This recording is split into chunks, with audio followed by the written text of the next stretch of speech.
Hello and a very warm welcome to the Values Workshop. Uh, we are once again very glad to share with you a new episode in the youth series. I have the privilege of having with me Ayush Jain, who is studying to be a writer. Um, he has been in touch in the last couple of weeks, and I am looking forward to know his views on the topic of optimism. Uh, so, first question that comes to mind: the world right now seems to be scattered in a very unique manner. Like it's just reforming itself and trying to figure out where it wants to go. All the countries almost have some or the other kind of upheaval happening. There are trade wars, economically, socially, environmentally, politically. We are facing a lot of changes. Uh, what does optimism mean to you at this point of time? Optimism sort stems from like the idea of feeling good about the future. And one thing that I find that keeps me optimistic a lot is um, the the things that bring me joy.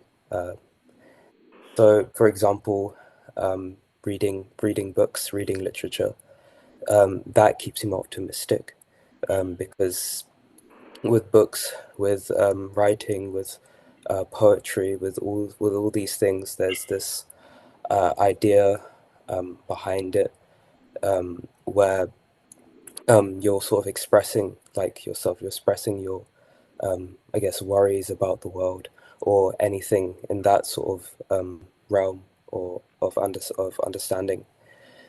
So with literature and all of those things, there's something about it which kinds of you sort of bring which kind of you can bring something from yourself out into the world into like into society, which can benefit society. There's a lot about like how literature has helped shape culture, has been so influential. And I feel as if like when you read, when you understand how like I guess certain stories are created, how you can get empathy from reading about different people's lives in that sort of way. Literature kind of um, helps with shaping your view of how things can improve. And when you know how things can improve in that way, it feels as if literature can almost like lead to optimism. It can lead to a more positive outlook, and that's why I find literature so powerful because of the power it has. And of course, literature can mean anything. It doesn't necessarily have to relate to just books in general. It can relate to like, for example, political documents, slogans, speeches, um, especially history books, medical documents. I find that literature is everywhere, no matter how you see it. And the reason why like you can be optimistic is because of like the power it has to sort of change society and change the world. It's not just something you do in your spare time. It's something that's like both like powerful and is very influential. So I find that. Yeah, that's a wonderful answer. Okay, I have a provocative question. Much early in the conversation, uh, the literature at times has really set the world on fire. As we study history, we know that uh, books have been banned and Mhm. writers have been terrorized and arrested, and Ideas have scared people in power at different times. Uh, Today we see a lot of it happening all over the world in terms of ideation itself. So even if you are supporting something and you're writing something, if you're writing a poem in favor of a cause that is dear to you, Mm. uh, does that make you hopeful? Does that make you afraid? You can, I think the topic, it's a bit, there's a lot more, I feel like the emotion is a lot more nuanced than being hopeful and being afraid, and being afraid. There's this idea that like when you're scared but you're powering through it, when you're writing, um, there is a level of bravery, of persevering through courage, or persevering through that through that like fear.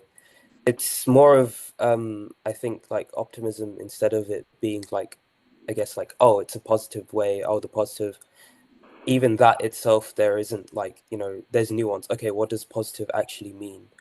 Because when we want to look at like how the world is sort of like evolving and changing and whatnot, um the idea of writing, it can't just make you feel, I guess, hopeful and afraid. It feels as if like it's like a bigger factor towards it that kind of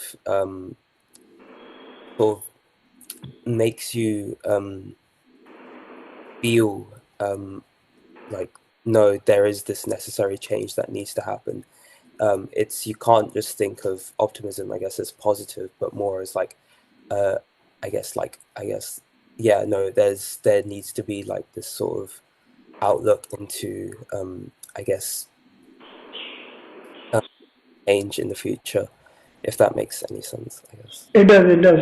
I'm reminded of this dialogue in a trailer of the movie Manto that uh, he says, I write about real people and the language that they use uh, often contains swear words, and that's why my stories contain swear words. Something to that extent he says in the dialogue of the movie.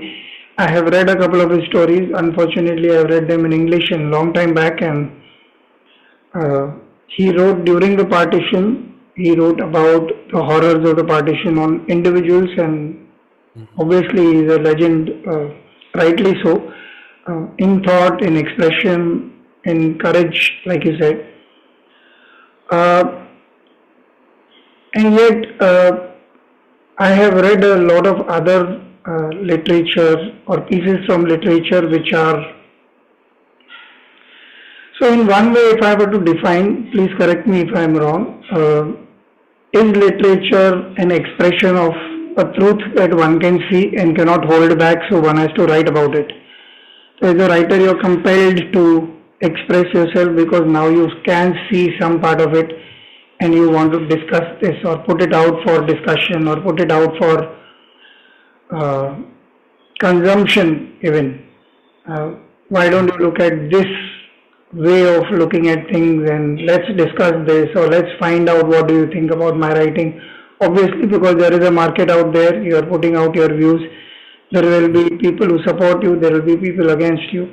But prima facie, it is, as a writer, you are compelled to tell your truth and you are putting it out there. Now, my question to you is, there are various ways of expressing yourself, Mm. uh, which you also explained. Okay, you called medical literature also literature in that sense, but a lot of people would perhaps think that is a little bit of an overstretch, considering that it is a scientific literature that we is talking to a particular audience. But my this is more holistic. When you are writing or reading literature which reaches everyone, what is your particular bent of truth? What are things that, what are stories you want to tell? What are the ideas that Ayush feels are important? Or any one subject that you want to tell us, which tells us a little more about you and your struggle with that particular idea, if there is anything that we can learn from it. So I guess with the idea of truth, with the idea of expressing oneself, it's almost as if like there is obviously something inside of you that wants to escape, something that's, you know, that sort of like deep inside, that's like, okay, I need to write about this, I need to talk about this. I also think it's like important to mention how the idea of like invisible oppression as well. A lot of people who tend to speak out, and a lot of people, or who can't speak out actually, who people who can't speak out about certain truths. Um, I think there is this kind of issue where they can't necessarily um, they can't speak for themselves, of course. But the issue comes down to how um, like, are we speaking for them? Are we speaking for those that can't speak for themselves? But with writing, it feels as if like, regardless of however you put it, you're still writing from your own perspective. Um, and because you're writing from your own perspective, it's hard to really like get into those sort of different like those aspects of like living, of being of oppression. When I guess like when you look throughout history, like most writers often tend to come from privileged backgrounds because you need to have that space, you need to have that time to be able to actually write a book, to write something that will actually create meaning. I guess like authors like such as I guess Plato or Herodotus. I'm only mentioning them um, because of study them, and because with them, it's like they were more richer, like in terms of the Greeks. When you look at like Greek literature, it's often the richer people are the ones that have actually survived, and so that's why I find like when you're writing about a truth, there comes this sort of difficulty of maybe overwriting someone's experience, maybe not really getting it right. Um, I guess that um, I guess that does kind of come under, there is that kind of sort of issue when it comes down to it. Um, and yeah, I guess that's sort of my kind of view around that. Okay. But any subjects or any ideas that you find are very interesting to you and your particular Mm. some journey where you were struggling with an idea and that kind of opened up because you started writing. Can you share something like that? Yeah, of course, of course. So, with some of the writing that I've done, or just brief drafts, whatever, a lot of it stems from certain interests that I've had. So, if I found a story really interesting, or if I found a certain TV show or movie interesting, I'll often borrow aesthetics from that like Yes, movie or fine. TV. I'll borrow those sort of aesthetics, and then I'll kind of try and make it my own. There will be oftentimes you sort of project yourself onto the character that you're writing as well. Often if I don't if I guess more aimless, or um, I guess I don't have a sense of direction or purpose, the character will also have that, won't have that direction or purpose. So I guess in terms of um, writing, I guess that's sort of what happens. It's, you take things from everyday life, you take personal experiences. You could walk around a town, or our town center. We'll walk around there, and oftentimes when I'm writing, that's the thing that's in my head. Or if I'm thinking about a house, often I'm thinking about my own house. But when I'm writing about a house, often I'll take images from my own house in my own head, and then write those down as well. So oftentimes, like, the influence is all around you when you're crafting a story, crafting characters. Um, and I think that's true with most writers as well. Um, yeah. Yeah. Uh, do you're too early into the business, but Yeah. does writer's block or something like that exist at your? I have forgotten whether it used to. I Yeah. remember being paralyzed by not being able to express ideas. So Mhm. I had the idea, but I didn't have the words. So, and advertising is advertising is more dramatic in nature in terms of phrasing the lines. It's not necessarily storytelling always. It's sometimes uh, drama for the heck of drama, uh, or attention grabbing at the cost of grammar or any such thing. But there Hmm. is an idea behind all of it. It's not senseless as a lot of people might Yeah. from outside. They just think it is catchy lines. There's no catchy line by itself. There's a lot of strategic thinking behind it. So initially, I used to find it very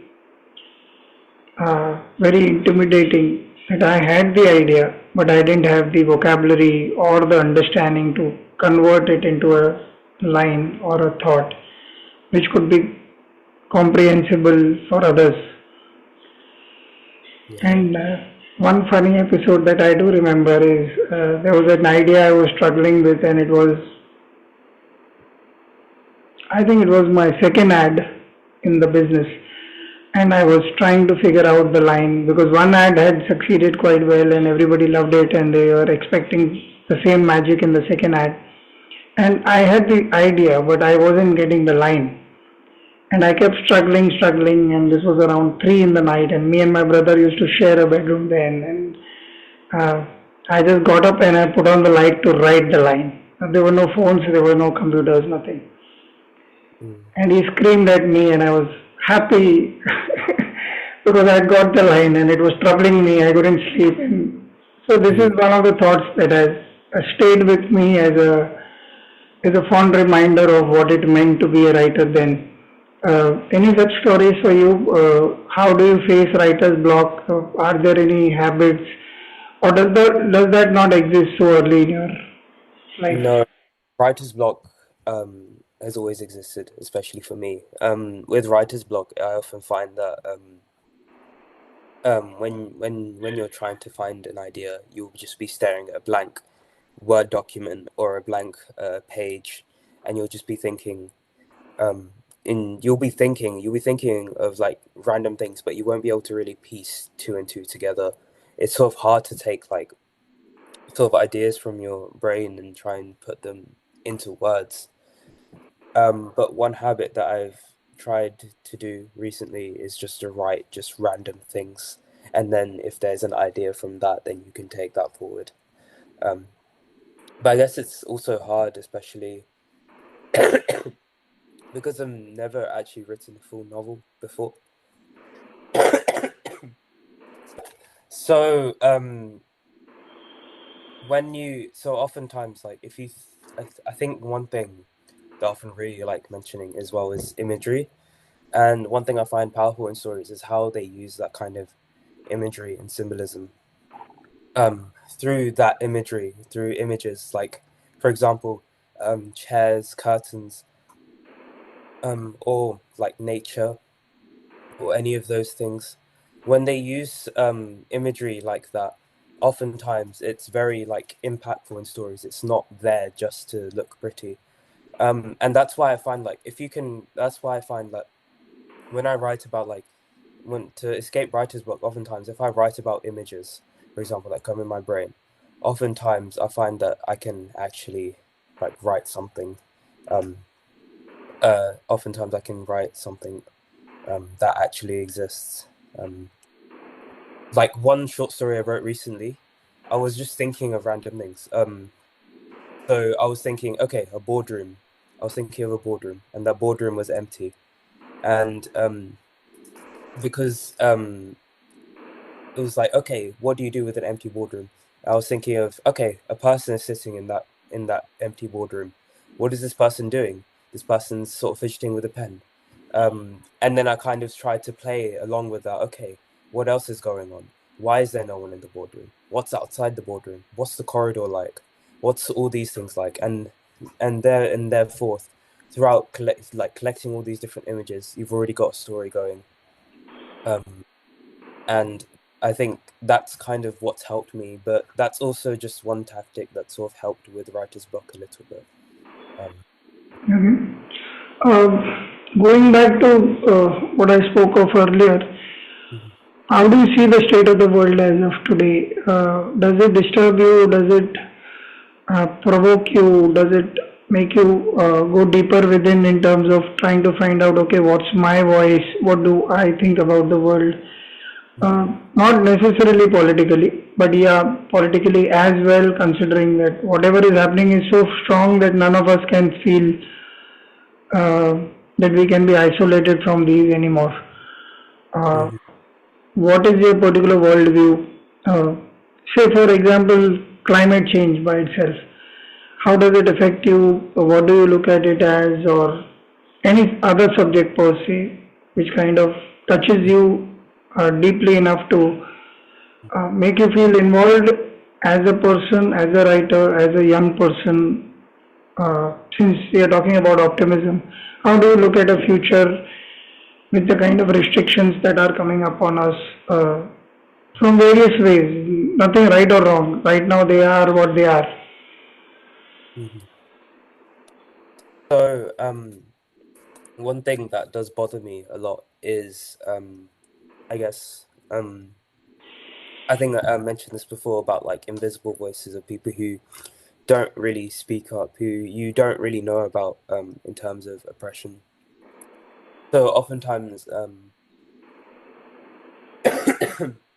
oftentimes when you see, I guess, people,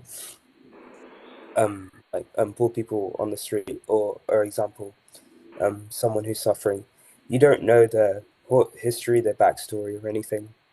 You don't know why they got into that place in the first place. um, so what I find is that um, a way of helping deal with that change, a way um, of making sure. So sorry.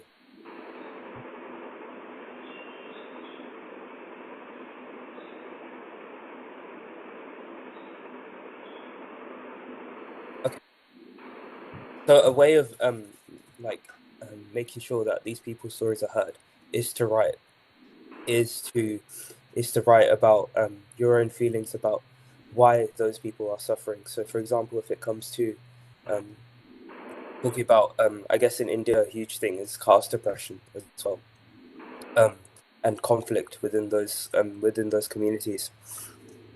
Oftentimes, when you talk about those things,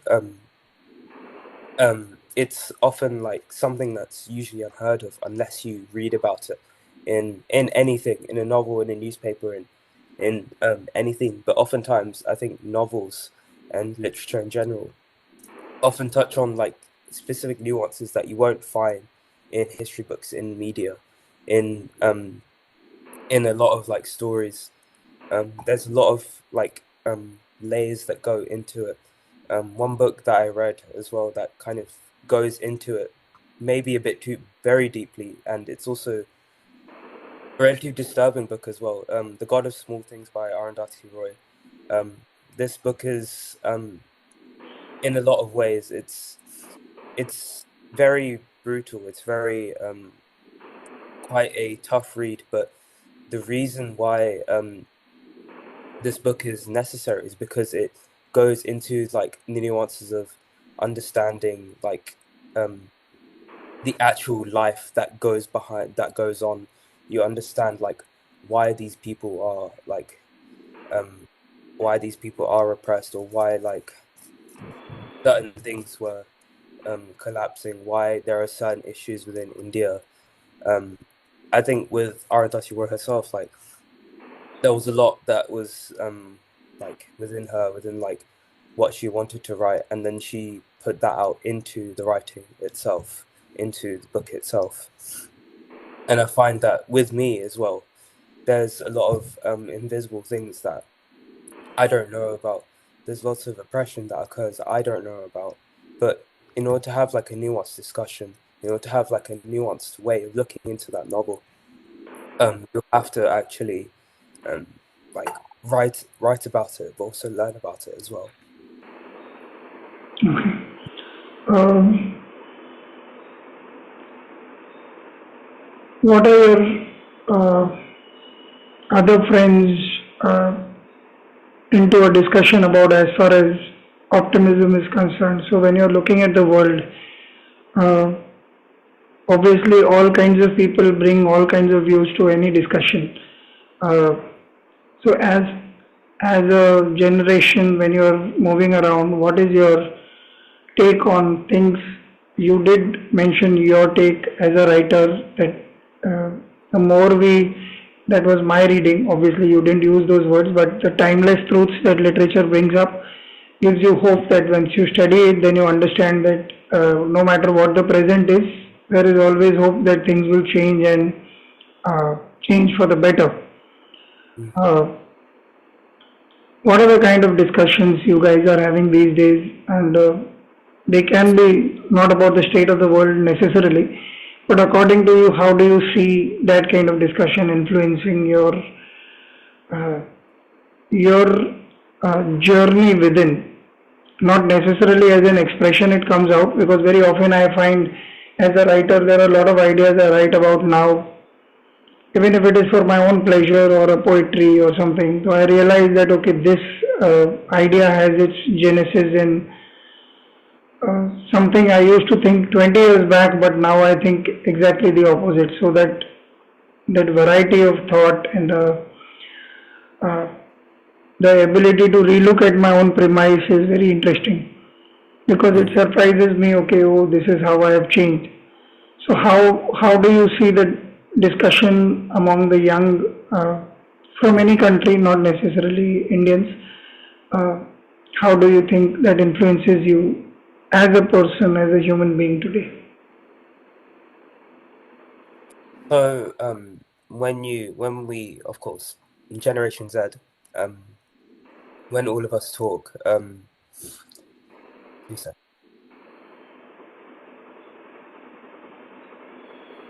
So when Generation Z, when we all often talk about politics or about certain serious issues, it's often quite different from like when adults talk about those issues. I think a lot of times we also find that younger people as well, we often tend to be a lot more progressive in our own politics and our own understanding of the world.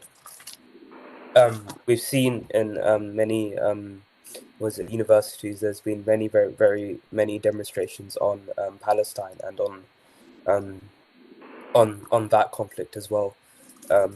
And in that sort of aspect, I guess there's like within Generation Z, I think there is this kind of hope that there is something that will like occur. There is something that will drive us to actually change the world for the better.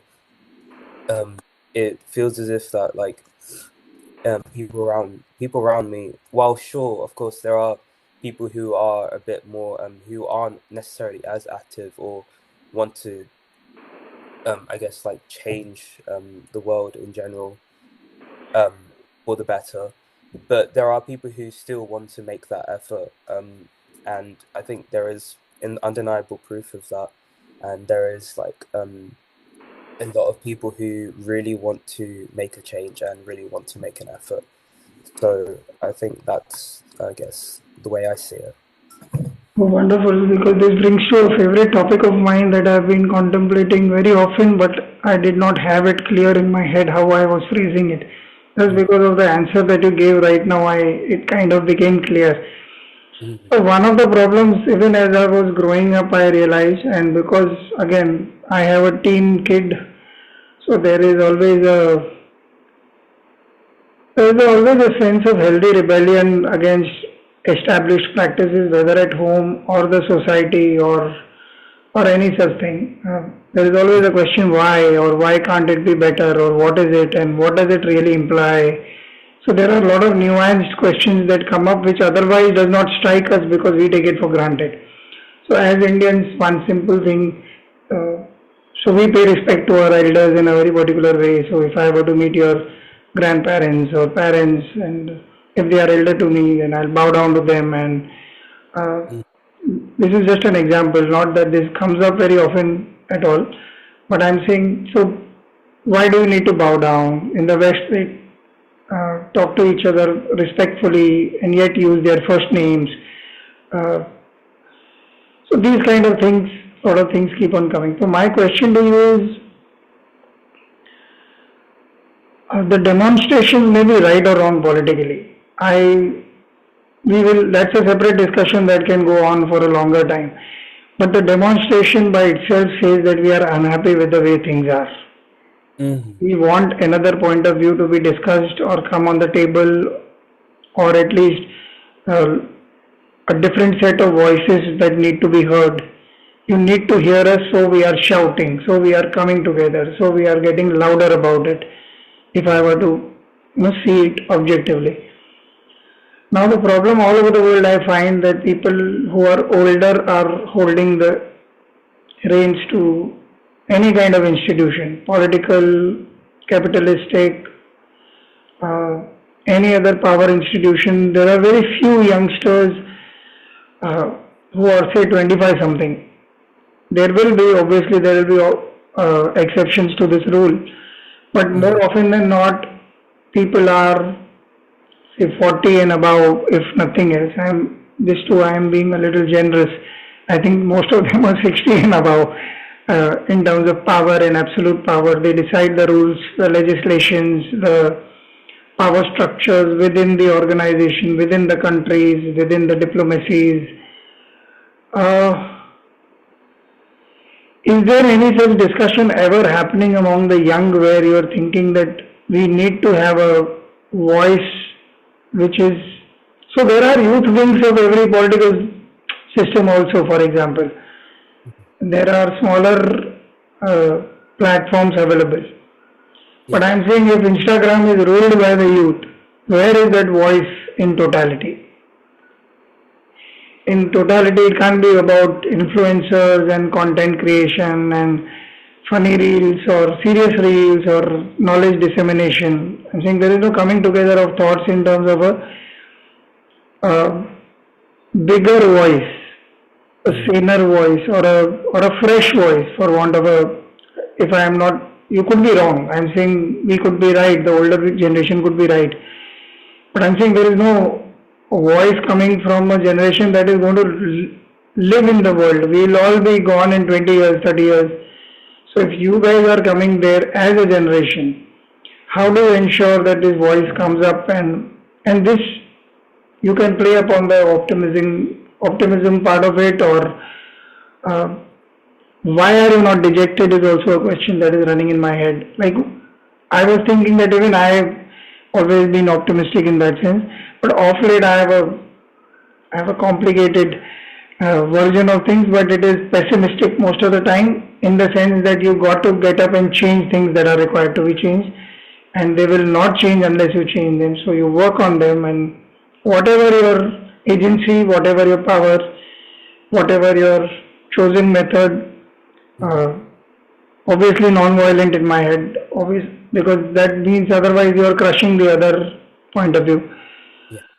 But as a generation, what do you have to say for yourself in terms of getting up and going beyond the student loans and the pressures of getting a job and moving with the world and the malls and the technologies and the cars, like for a bigger, better version of, we haven't handled things well. If COVID was an example, then it is quite a dreary example of how we missed the bus in terms of keeping the environment happy, and we actually saw how nature came back in a happier, more flourishing avatar. What would you have to say to something like that? And it's a very generic question. These examples I gave are my own. You can completely come with a fresh point of view on that. So I think for me, being optimistic about like the world in general, it feels as if you have no other choice but to be optimistic. It's almost as if like being dejected won't necessarily change much. You can you can sort of like say that okay, the world is bad, the world is bad, but if you say the world is bad, but then you don't really do much else to, I guess, um, want to change it, then um, then I guess then there's no point. Otherwise, it's almost as if taking opportunities in general as well. you're never going to know how you're going to do unless you actually do it, but you'll know how you're going to do if you don't do it. I think the big thing about being optimistic about the future and like remaining happy is that you can be dejected and sad, and of course it's difficult. Of course it's going to be difficult for us to actually solve all these issues, climate change, whatnot, because it's huge. It's very, very big. It's a huge burden on like everyone, and you can't necessarily be like carrying that all the time. But I also find that with us that like, of course I can't speak for every single person of Gen Z, Gen Alpha, whatever. But I guess for a lot of people, it's you um you have to be like positive because there's almost no other option but to. You kind of you have to have a positive outlook. You have to um when you're struggling, even when it feels as if there's no hope, even if there's like um huge like political like stuff going on, you kind of have to have that in your head that no, it will be like it has to be okay because there's no other choice often. Wonderful. I like the part of the answer where you said that only then you will be able to know what is possible to be done. And I think that's a very interesting perspective in terms of taking the onus and responsibility upon yourself to change things, and really not getting carried away by the version of hope and optimism, just saying that okay, things will be all right on their own. As long Yeah, as you're working with hope to change the thing that is there, I think there's always a chance that things might uh, start looking better, even if it is in small pockets. That is one of the versions that I see very often. Uh, Thank you for your thoughts, and this has been a very engaging discussion. When I started, I wasn't very optimistic about what kind of questions I had managed, but I think we've done well for ourselves. thank you so much. Sorry for coughing in the middle. I was Not at all, not at all. Happens. Thank you okay. so much. I'll be in touch. I'll need some connections with you to tag you when I'm sharing this. Uh, Thank you so much. I shall see you soon.